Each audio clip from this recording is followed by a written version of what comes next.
If you have kidney problems, you may have heard that cheese is something you should completely avoid. But that's not entirely true. In fact, some types of cheese can be fairly kidney-friendly, while others may quietly cause problems if they're eaten the wrong way, especially after the age of 60.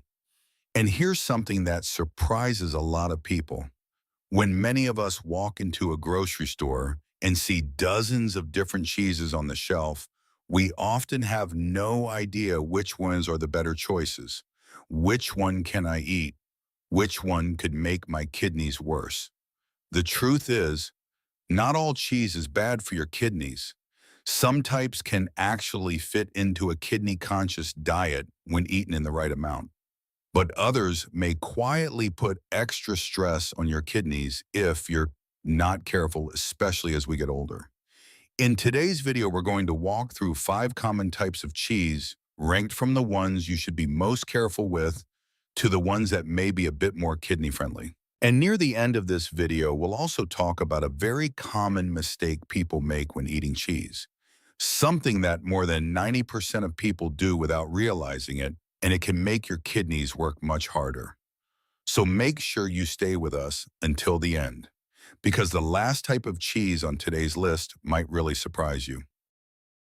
As we move past the age of 60, our bodies naturally begin to change in many small ways. The kidneys, those quiet organs that work every day to filter waste and keep the body in balance, also become a little more sensitive over time.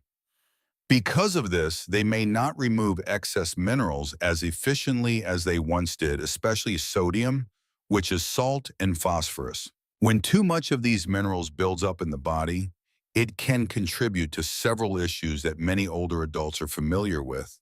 For example, blood pressure may start to rise, the body may hold on to extra fluid, causing swelling bones, can gradually become weaker, and sometimes people even notice persistent itching on the skin without a clear reason. Over time, these changes can make kidney health more delicate as we get older. And this is exactly why we need to be a little more mindful about certain everyday foods, including cheese. Many types of cheese can contain quite a bit of salt and phosphorus if we don't choose carefully. But here's the encouraging part. This doesn't mean we have to give up cheese completely. What really matters is understanding which types may be better choices and enjoying them in reasonable amounts. If you enjoy learning simple ways to take better care of your health as the years go by, make sure to subscribe to the Strong Health Way channel, where we explore practical tips for staying healthy and active every day. And now let's start with the first type of cheese on today's list, plant-based cheese. Many of us naturally assume that if a food comes from plants, it must be healthier. And sometimes that's true. But when it comes to kidney health, the story isn't always that simple.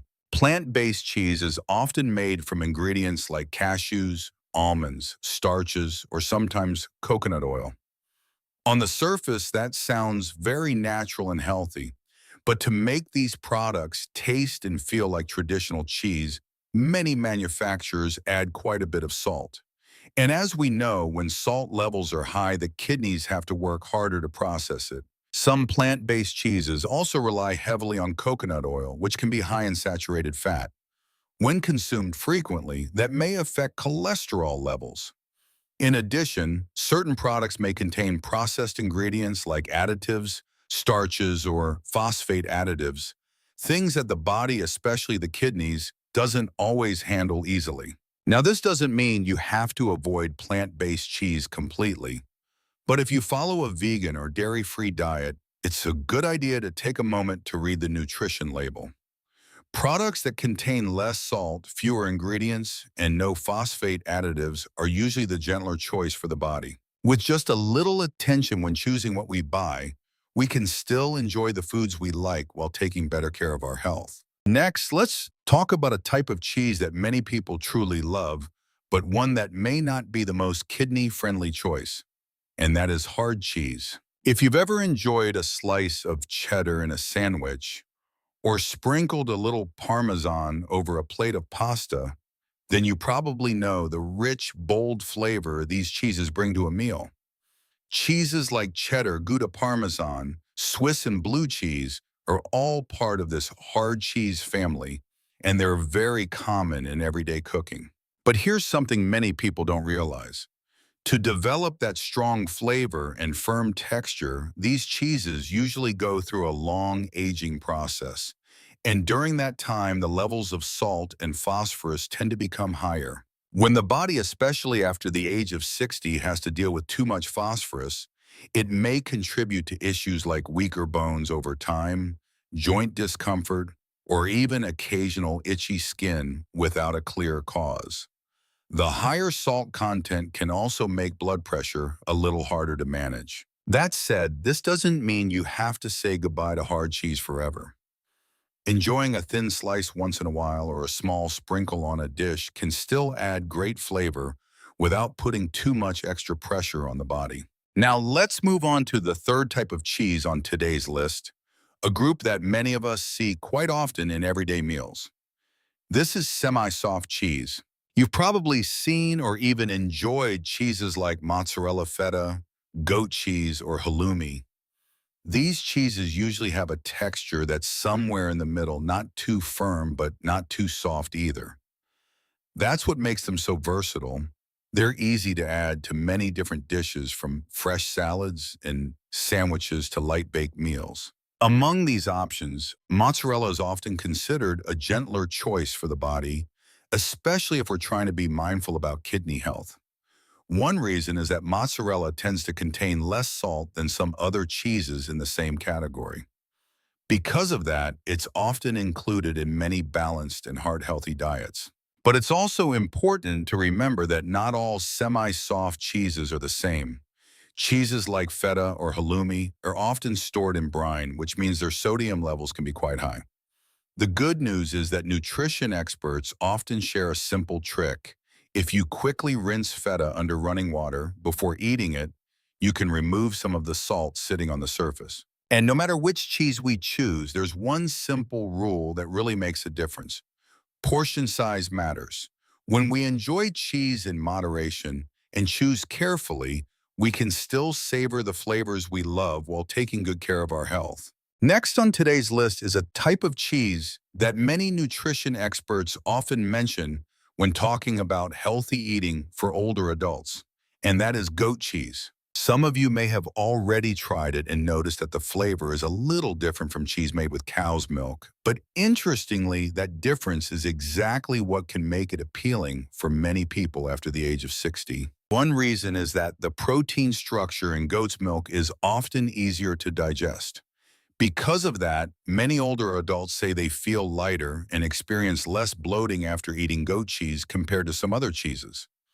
Goat cheese also tends to contain less lactose, which can be helpful for people who sometimes feel uncomfortable after consuming regular dairy products. Another positive point is that certain fresh varieties of goat cheese may contain less sodium than many hard cheeses, which can help reduce extra pressure on the kidneys when eaten in reasonable amounts. Goat cheese also contains types of fat that the body can convert into energy relatively quickly. Of course, just like with any type of cheese, portion size is still the most important factor. A small serving, about 1 to 2 tablespoons, is usually enough to enjoy the flavor while still keeping things balanced for the body. And now we come to the final type on today's list, one that many nutrition experts often consider a more kidney-friendly option. That is soft cheese. Many of you are probably familiar with varieties like cottage cheese ricotta, cream cheese paneer, or mascarpone. These cheeses have a softer, lighter texture and are often used in simple, everyday meals. One reason soft cheese can be a better option is that it usually contains less salt than many hard cheeses. When the amount of salt in our meals is lower, our kidneys don't have to work as hard to process excess sodium. Soft cheeses also tend to contain less phosphorus compared with cheeses that are aged for a long time, which may help the body maintain a better balance over time. Another positive point is that many soft cheeses are less processed and often contain fewer additives, especially fewer phosphate additives. These additives can be absorbed very quickly by the body, and they aren't always something the kidneys need to deal with in large amounts. That said, even with a gentler option like soft cheese, portion size still matters.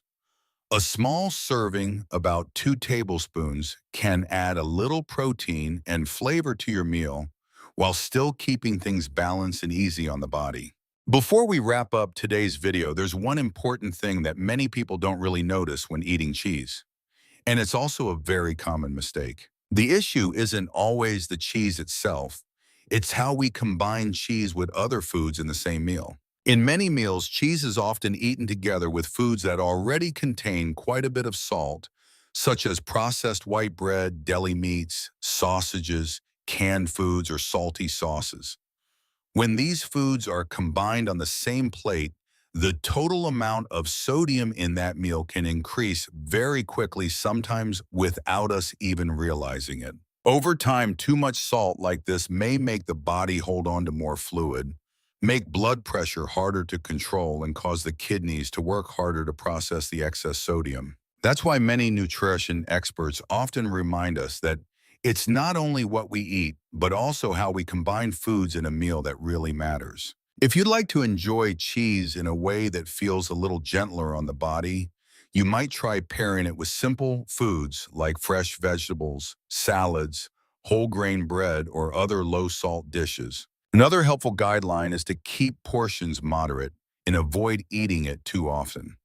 When cheese is enjoyed in small amounts from time to time, and balanced with fiber-rich vegetables, the body can maintain a healthier balance. Sometimes just a small change in how we choose and combine our foods can make a meaningful difference in supporting kidney health day by day. After going through each type of cheese in today's video, the most important thing to remember is that not all cheeses are the same when it comes to kidney health. Some options can be a little gentler on the body. For example, soft cheeses are often considered a better choice because they usually contain less salt and less phosphorus. In the semi-soft category, mozzarella is also often seen as a reasonable option when we're trying to keep our diet balanced.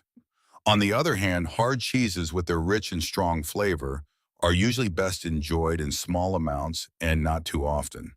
And as we discussed earlier, plant-based cheese isn't always as healthy as many people assume, especially if the product contains a lot of salt or added ingredients. The good news is that just a few small changes in the way we choose our foods each day can help support the body in meaningful ways, from maintaining more stable kidney function to simply helping us feel lighter and more energetic as we get older. Taking care of kidney health early on is truly one of the simplest yet most important ways to help maintain a healthy and active life after the age of 60. If you found today's video helpful, don't forget to like the video and subscribe to the Strong Health Way channel so we can continue exploring simple, practical health tips together. And we'd also love to hear from you. Which type of cheese do you usually eat the most? Share your thoughts in the comments below. Your question or experience might even become the topic of our next video.